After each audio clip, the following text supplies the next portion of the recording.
O governo federal aumentou a faixa de isenção de imposto de renda para R$ 2.640, com a promessa para chegar a R$ 5.000 até o final do atual mandato de maio até o final do mandato do presidente Luiz Inácio Lula da Silva. Mas será que isso é possível? A gente vai também fazer essa pergunta e entender todo esse contexto, né?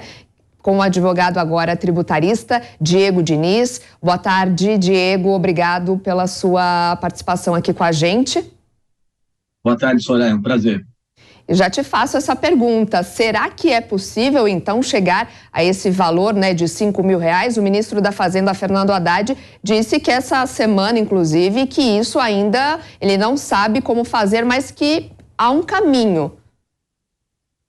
É uma proposta, né? Foi uma das propostas de governo do atual presidente, e teve o início com esse primeiro passo, com essa primeira alteração que foi feita e implementada recentemente, com o aumento da isenção do imposto de renda.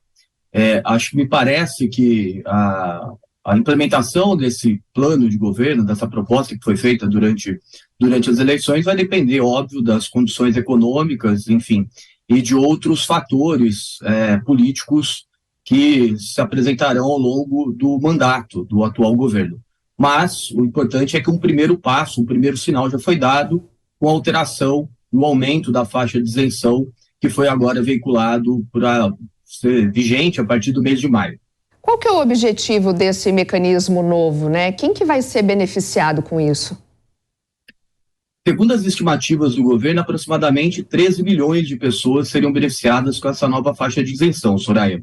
O que o governo fez foi aumentar a faixa do valor de 1.900 e aproximadamente 1.900, que era a isenção, para 2.100 e alguma coisa, e, além disso, estabelecer um valor de dedução pré-estabelecido de aproximadamente R$ 560, o que dá um total aí de R$ 2.600 de isenção mês, né, em razão dessa fixação pré-estabelecida desse valor de dedução.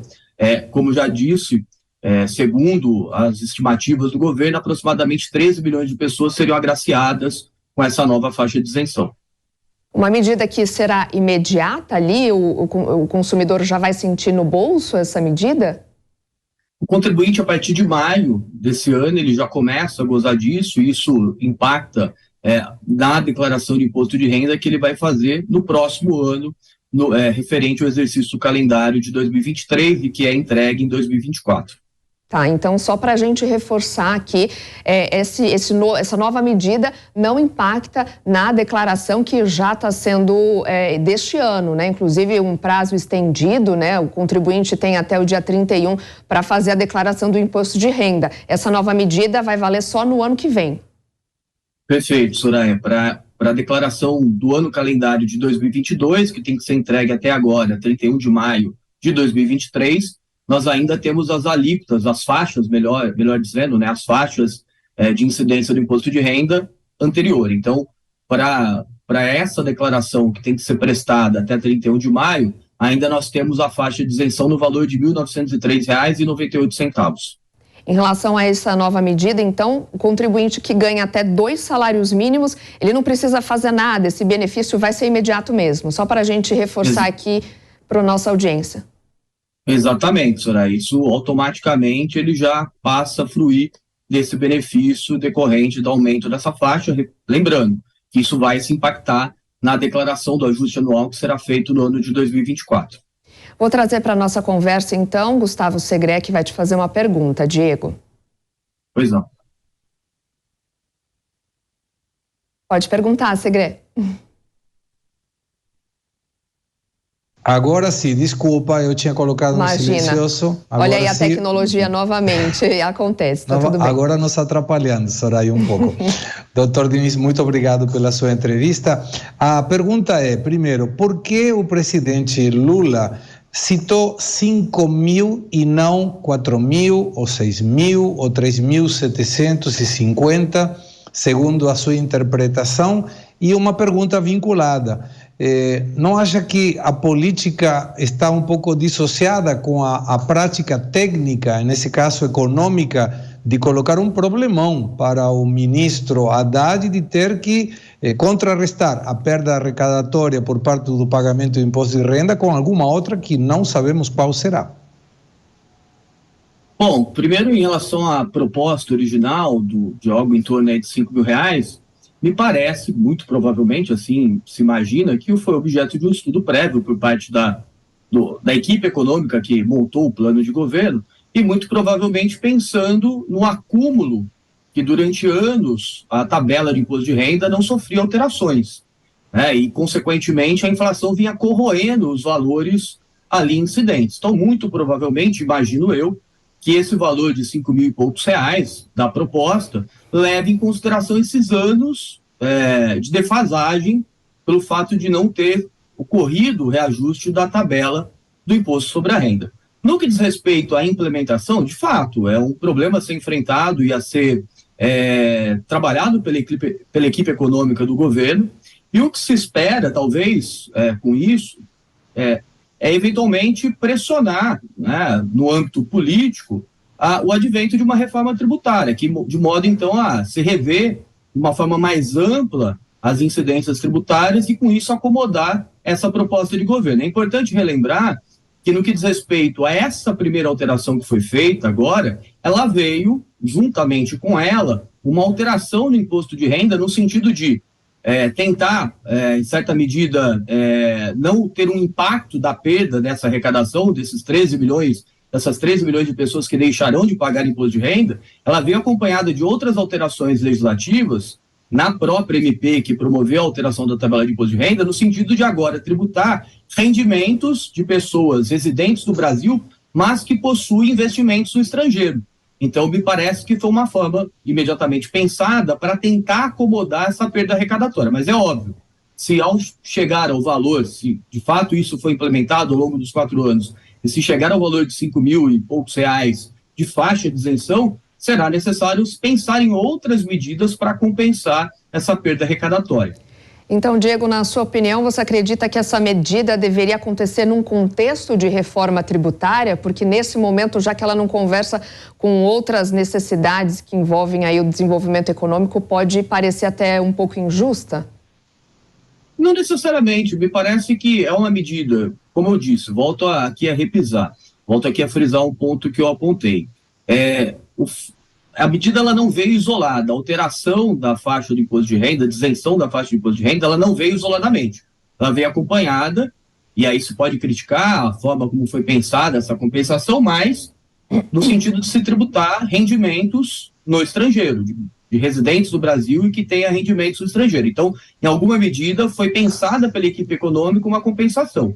Agora, é óbvio que alterações pontuais na legislação tributária, em especial no que diz respeito à atualização da faixa de imposto de renda, são muito bem-vindas, mas também é muito bem-vindo, e me parece que essa tem sido uma bandeira que insistentemente a equipe econômica vem levantando, é a necessidade de uma reforma tributária no país, no sentido de você ter um sistema menos complexo e mais justo fiscalmente, né, onde você não tenha tanta desigualdade fiscal. Me parece que é esse o desafio do governo e do Congresso Nacional para os próximos anos em matéria tributária, em matéria fiscal. Agora, essa medida deve custar alto para os cofres públicos. Já há uma expectativa de que 3 bilhões para este ano e para o ano que vem um pouco mais, né? Sem dúvida, sem dúvida. A partir do momento que você desonera 13 bilhões de pessoas no que diz respeito à incidência de imposto de renda, é natural que você tenha uma perda de arrecadação daí decorrente. O importante é o governo pensar em estratégias, a equipe econômica pensar em estratégias para recompor essa perda. Repito, uma das formas pensadas, pelo menos ao que consta, tendo visto o teor da MP que veiculou a nova tabela, é no sentido de tributar rendimentos no exterior. Essa nova faixa de isenção, como você disse, aí de quase 14 milhões de contribuintes, né, representa 40% do total, né? Como que o governo vai entrar com esse dinheiro a menos? Como que ele vai lidar com isso, assim? O que você acredita que ele precisa fazer para ter, né, com menos dinheiro no caixa? Me parece, primeiramente, Soraya, otimizar a arrecadação. A Receita Federal ela é exemplo mundial nisso, já de longa data, mas otimizar ainda mais a arrecadação, sem sombra de dúvida, também pensar em cortes públicos dentro daquilo que é possível promover de códigos públicos. Nós sabemos que vivemos um momento de dificuldade econômica, e pensar em códigos públicos no atual cenário é sempre algo muito temeroso, mas é um caminho, e pensar outras estratégias para fins de tributação, e dentre elas, uma perspectiva mais ampla, a reforma tributária, uma reforma, repito, que venha equilibrar essa injustiça fiscal e, ao mesmo tempo, reduzir as complexidades que nós temos do sistema tributário brasileiro, e não só no que diz respeito ao pagamento em si de tributos, mas no que diz respeito àquelas obrigações chamadas de acessórias, né, que tomam um tempo enorme do empresariado, que tomam um tempo enorme do contribuinte, que gera um custo muito grande para o exercício de atividades empresariais do país. Para compensar, o governo já até anunciou, né, sobre uma taxação sobre os ganhos financeiros no exterior. Seria essa uma estratégia válida? É uma estratégia pensada pelo governo no sentido de tributar valores que até então não eram tributados, de residentes do país, e que valores que se encontram alocados fora do país. Me parece que é uma tentativa de equilibrar a perda de arrecadação que o governo terá com esse aumento da faixa isentiva do imposto de renda. Me parece que sim, que é uma estratégia inicial. É óbvio, nós temos que lembrar também, Soraya, que nós estamos diante de uma MP. Essa MP ela precisa ser votada e convalidada em lei, o que vai depender de um debate no Congresso Nacional.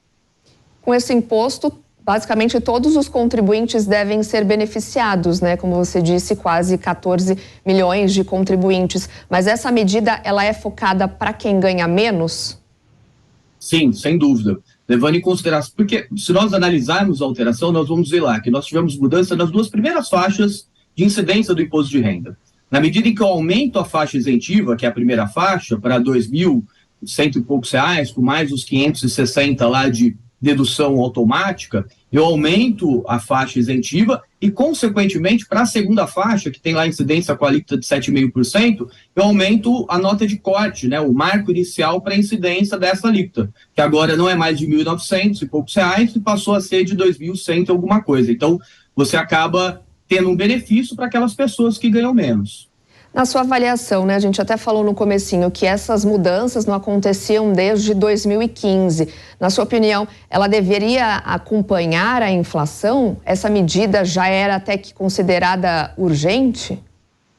Sem sombra de dúvida, sem sombra de dúvida. Até porque, na medida em que você não tem essas correções da faixa de isenção, e à medida em que a inflação ela vai incidindo ao longo do tempo, a tendência é que você vai ter uma corrosão do valor econômico que a pessoa ganha ali ao longo do ano e, consequentemente, se impacta. Se você não tem para e passo, lado a lado, ali, a atualização da tabela de imposto de renda, aqui, em especial para aqueles que recebem menos, né?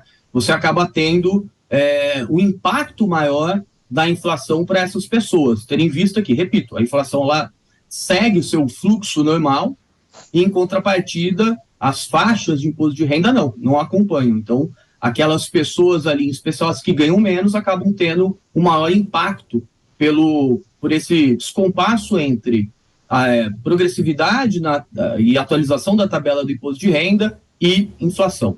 E é quase que mais tributação disfarçada, se a gente pode dizer assim? Sem sombra de dúvida, né? Alguns especialistas acabam, inclusive, dizendo que é uma medida que, em certa medida, isso acaba implicando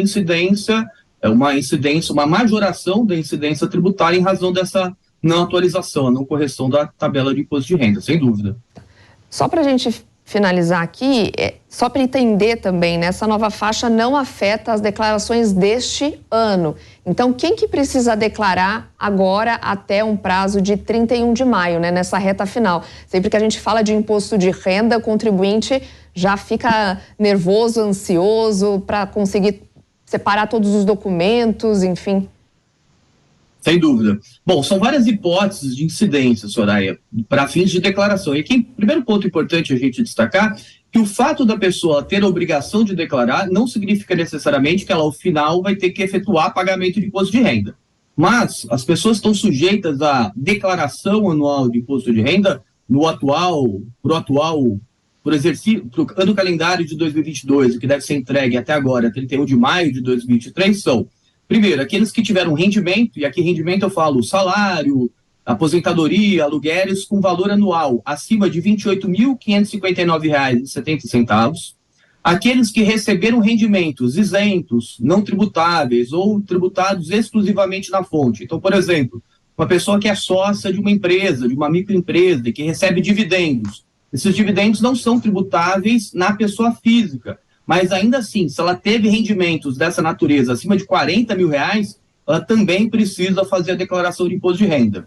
Quem apurou ganho de capital e pagou, por conta disso, imposto de renda no ano calendário de 2022, também precisa fazer a declaração de imposto de renda, ainda que não tenha IR a pagar ao final da declaração.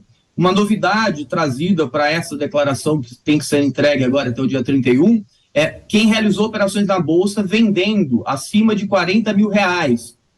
Ainda que não haja incidência do imposto de renda, essas pessoas são obrigadas a fazer a declaração. Quem possui bens ou direito acima de R$ 300 mil e aquelas pessoas que exercem atividade rural com uma renda ao longo do ano superior a aproximadamente R$ 143 mil.